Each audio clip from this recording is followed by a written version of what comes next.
personas luchadoras que aprendieron a salir adelante desde aquí o la emigración. Por eso, no quiero... Cabranes es tradición, pero también progreso.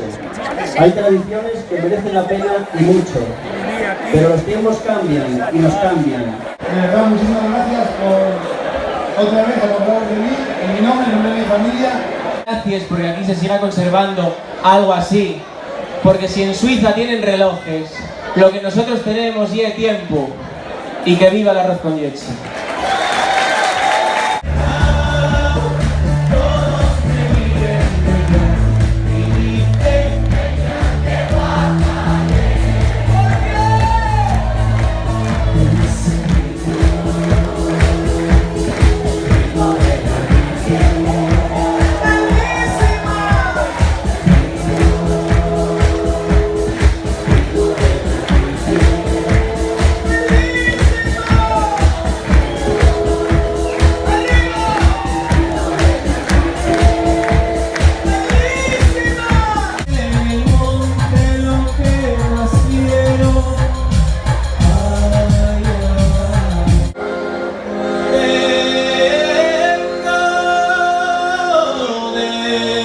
Subir el puerto,